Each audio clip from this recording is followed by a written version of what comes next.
Welcome back to Lead Your Life with Debbie Heiser, the podcast where we connect the dots between our soul, strategy, and success, the success we want.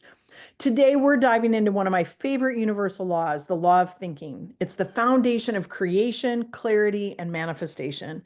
So, if you've ever wondered why some people seem to magnetize opportunities, why others feel like they're pushing a boulder uphill, it all comes back to this. Your thoughts are the cause, your results are the effect. And this episode will help you see how to align your mind with the business and life you're actually meant to create so that 2026 becomes the year you live your vision, not just dream about it.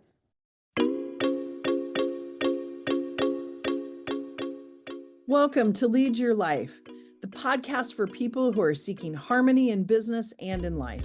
My name is Debbie Heiser, and I'm an inner mastery and business mindset coach and the chief igniter here at The Lit Up Life. I feel an urgency to help people let go of past messaging so that they can make a lot of money doing what they love without sacrificing what they value most. Welcome. We're glad you're here. Straight from the corners of my mind. Hello. Welcome back to Lead Your Life with Debbie Heiser. I am Debbie Heiser, a business strategist, a spiritual teacher, and founder of The Lit Up Life. And in this space, we really blend universal laws, neuroscience, and grounded business strategies to help you lead your business and love your life. And I believe this with every fiber of my being. You weren't designed to chase or struggle or settle. And that goes for personal life or professional life. You were designed to think. We were designed to create and expand in partnership with the universe. And so today I'm going to be unpacking the universal law of thinking. And this law says, whatever we think in our minds grows. We attract only what we think or create. So there's a lot of different laws that kind of meld into this, just like all the universal laws do. And there's the beauty of that. But what this basically says is that what we're focusing on gets bigger. So you have to decide where you want to place your focus. And our mind is constantly creating, whether we're conscious of it or not. Many of you have heard my episode about brain science and the subconscious, and our subconscious brain cannot reject messages. So things are coming into our subconscious all the time. Excuse me. So let's awaken this creative power that you have and direct it toward what you actually want. And a big piece of this law of thinking is about creating clarity.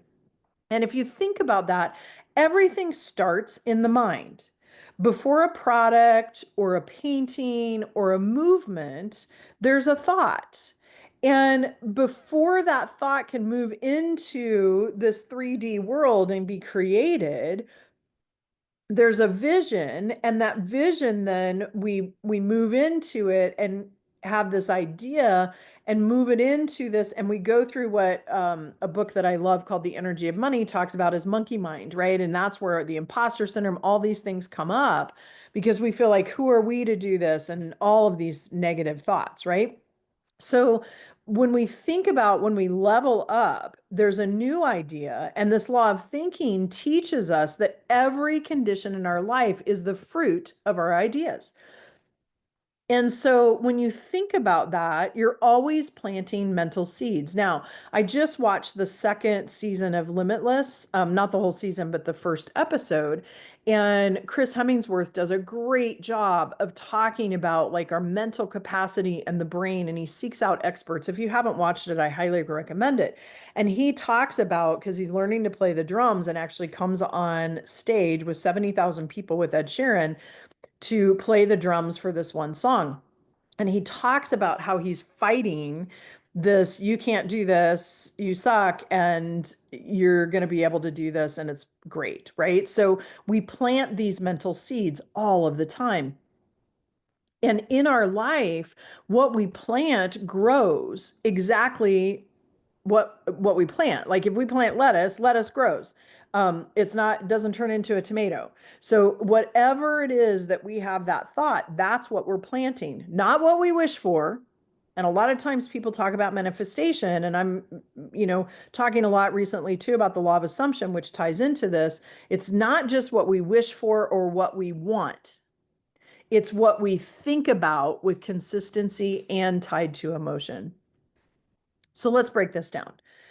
The mind is in perpetual operation. If some of you are like me, part of why I love to ski is there's so many things going on that I'm not in my mind thinking about all of these other things. I'm just present in the moment. And there is a practice of staying in the present. And so our mind is in this perpetual operation, and what our mind holds within itself takes its form then in the outside world. So that means your mind doesn't take a day off, right? It's always at work and it's shaping the form from the formless. So that's where I was talking about in the metaphysical, we have these ideas and it's creating form out of it. And if you remember the universal law of transmutational energy, everything is energy. It's just moving back and forth into form. So we're turning this invisible energy into a physical result. And so here's the question for you to think about. Are your thoughts working for you or are they working against you? When your thoughts are constructive and they're anchored in possibility, they're anchored in service and in trust, they generate momentum, they generate creativity and aligned action, which is super important. However, when our thoughts are destructive and fueled by fear, which we see a lot of these days across the world, if it's fueled in scarcity or comparing to other people, it generates confusion, it generates resistance and chaos, which seeps a lot of energy and frankly lowers your vibration and you attract what you vibrate. So, if you think about the law of transmutational energy, and if you think of things as energy, that energy won't disappear. It's only transmitted. It attracts, it organizes everything around you to match the vibration that's in your mind.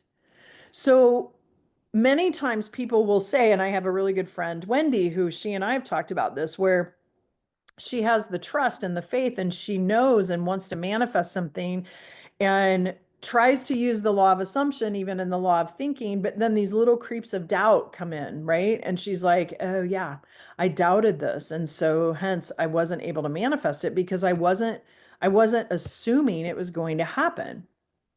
So this law of thinking and law of assumption kind of go together a little bit too. And it invites you to become the architect of your world. And the reason being is because you become the architect of your inner world and you direct your mind instead of letting your mind dictate you.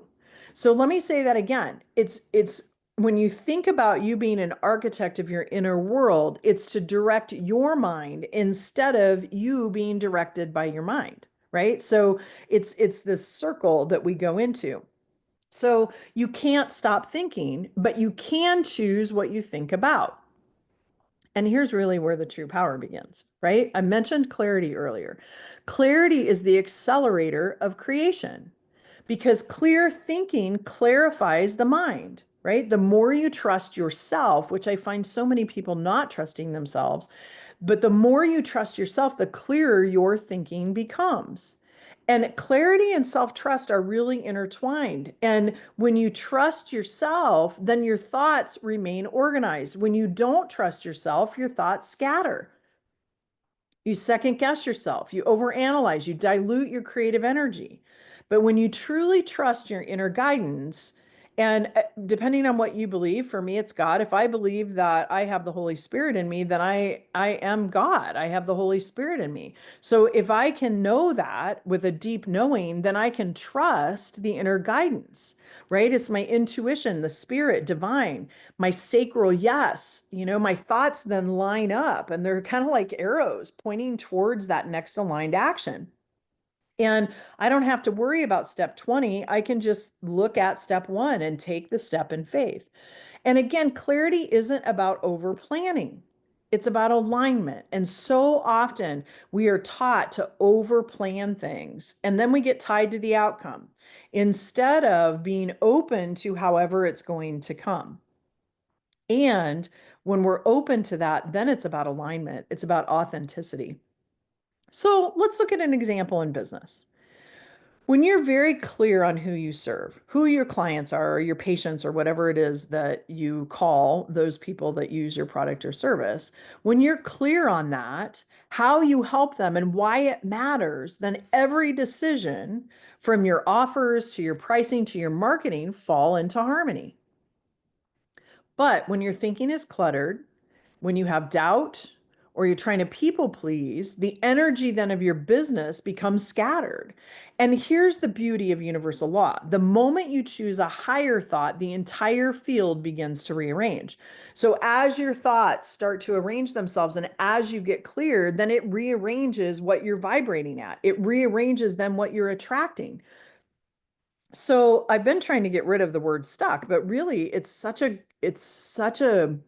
like metaphor, because if you've been feeling stuck, like spinning in this, I don't know, or I'm not ready to do this, I need this other certification, then pause and really ask yourself, what if I did know? My clients laugh at me because I say that a lot when they say I don't know, because that's really the adolescent coming up not wanting to look at it. So, what if you did know? What would your next clear thought be? What would be the next clear piece of action? Because clarity always exists. Look at nature. It's just hidden under noise that we create.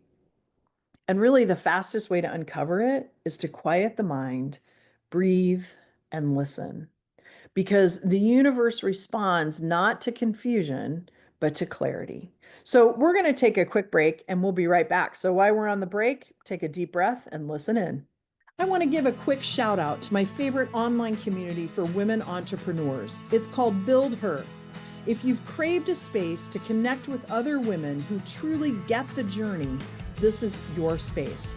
We go live monthly for in-depth training on all things business, and it's where you'll get the latest news from the Lit Up Life first. Plus a chance to swap stories, tips, and triumphs with an amazing community of women. It's welcoming, it's fun, and it's where we cheer each other on through every up and down of entrepreneurship. Join us and let's build each other up. Check it out at thelituplife.com/buildher. Okay, so we've been diving into this law of thinking. You took a moment to take a deep breath, heard the little ad that we put here in the middle. And so I want to remind you that the law of thinking reminds us that energy follows attention. So, years ago, I went to something and they always said, if you want to know where your attention is or where your priorities are, look at where you spend your time and your money. And so, if you have a hard time uncovering, like, where am I paying attention to things and not paying attention to things, then it's a good thing to look at. But if you think about directing your power of thinking, you want to direct it into constructive channels of expression because that's powerful and it creates the outward expression or the form. It takes the idea and puts it into form. So, this means every time you think intentionally, you're shaping form. You're literally designing what will show up next in your business, in your relationships, and frankly, in your bank account. The challenge is that most people think reactively instead of responsively. So they let circumstances dictate the thought instead of the thought dictating the circumstances. This is that circle we were talking about earlier. So when you wake up and let's say you get up and you start your workday and you see that your P&L is not exactly where you want it, or you have a full inbox of emails, you might unconsciously think, wow, this is hard. Nothing's working. Right. And I haven't, that was easy button on my desk because I could create things as really hard. And it's a reminder to me, and that works for me. So get something for yourself that helps you. But if you think things are hard, they're going to be hard because that thought then becomes a frequency. And that frequency then pulls in more proof because your brain is always looking for proof of what you believe. And so it will find proof that it's hard. But if you choose a higher perspective, this moment is refining me. This is my training ground. I'm becoming the woman who holds more with ease. Then your frequency shifts and then your behavior aligns and your results begin to match. So if you think about it, your thought particularly in the subconscious brain, creates a belief. And that belief then creates feelings that are tied to our identity, hence why sometimes people have a hard time letting that go. So that belief creates a feeling that's tied to our identity, which then creates actions, which then create habits, and the actions create results. So it's not a motivational quote, it's just universal law. So use your mind deliberately. Guard it like the sacred creative instrument it is, right? Like feed it truth, feed it gratitude, and feed it possibility. Just recently at the Cast Your Vision retreat, we talked about this idea of looking at those thoughts, looking at the things in your life that are not honoring you and not keeping you in that high vibration and shifting those. Because when you think about it, every great business, every breakthrough that somebody has, every miracle starts as a single consistent thought. So let's bring this home. Your mind is the most powerful tool for creation. It's not just about positive thinking, it's about conscious thinking. Many times I've seen people go into this toxic positivity, meaning, oh, they're just going to think themselves out of it by being positive. No, it's about being really conscious, bringing what's in the subconscious into the conscious and handling that. It's understanding that sometimes we are bound by double binds or loyalty pacts. And that these thoughts, right, that we have these conscious thinking, they are causes, and the result then is the effect. So really, we're always in cause. It just depends on what effect you want. Also, that clarity magnetizes opportunity. When you're clear, things open up and come to you. And self-trust amplifies clarity. If you're someone that's been taught not to trust yourself, reach out to me. I'd love to help you with that.